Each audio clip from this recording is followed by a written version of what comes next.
Hey guys, so today you and I are going to talk about hiring more people. So let's get into it.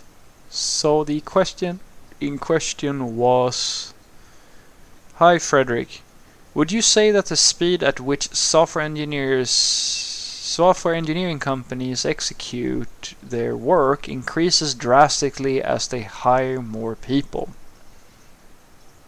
Nope. Well, yeah, it does. But the problem is that you have to sort of think about it. Uh,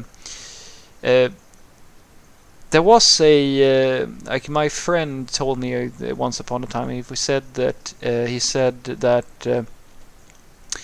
the most important thing to understand when you're trying to hire more people for your software company is the way in which you are going to increase velocity. And he said, if you have one pregnant woman, after 9 months you will have a baby.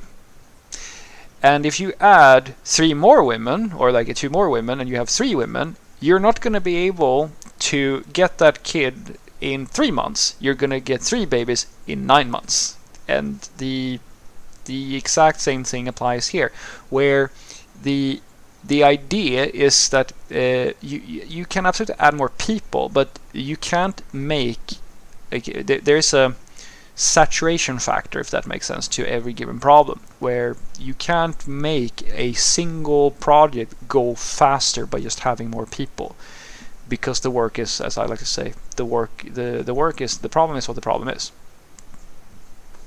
And if you can, it's sort of like if you have a cow, you can hire 100 people to milk that cow. It's not going to go faster.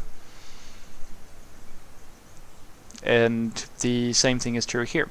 So what usually happens is that projects, when they scale, companies scale up, it's not that they are trying to add more people in order to create like more velocity on specific features.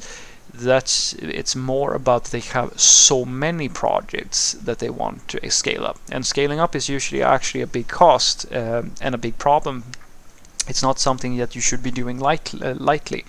It's actually very difficult to add more people, and usually the short term, it actually reduces overall productivity, and it causes all kinds of problems. As I'd like to say to people when I try to make them understand that complicated and cool tools are not something that you should want. You want them because you're nerding out about the tech. But if you were to ask me if I want how I would want to host my super amazing money making system, I would love to be able to just run it on a laptop, because the simpler you can keep something while like still reaping maximum benefit is the best way of structuring things. And nothing becomes easier usually by adding more people that all need to communicate, align, sync, etc., etc.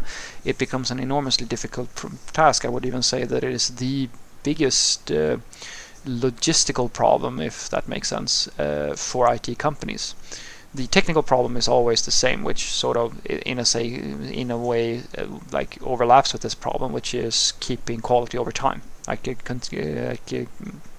That is, I argue, the biggest challenge there is in software, at least at the technical level. But when it comes to organization things, this is the problem, the biggest problem: scaling up a process to ever increasing amounts of people. So it's a little bit like the leaky bucket thing, in a sense, where, as you know, they say that when governments and so forth, like they try to like produce like these different subsidies, or like give money to different groups and so forth, or pay for things within our society, it's usually through a leaky bucket, where some money will be lost in the process. Not all the funds are going to like always land up in the lap of the people who really need it, unfortunately. And in a similar way, it's for us in software the same way, where you add more people, but because the problem becomes more complicated and you have more and more people, it's inevitable that you might see a net increase in all the stuff that you can ship at the end of the quarter or whatever, but you're not going to see. It's impossible basically to not have any waste, or like to not find that one person who never does anything yet gets paid as much as somebody else, or like some projects that like nobody uses them but they're still being maintained for no reason, etc., etc., like because the problem has become so big that it's hard to keep track of where everything is and how to make everything more efficient.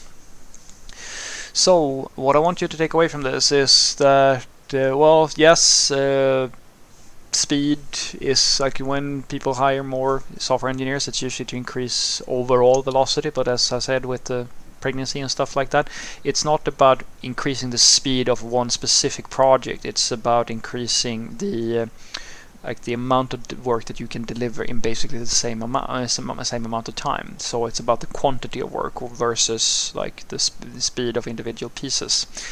And usually you do that. That comes at a cost as well, because if we could just maintain the same productivity we could at small scale, because usually a small team working on a small project, they're going to be the people who work the absolute most efficiently, all things being equal, of course.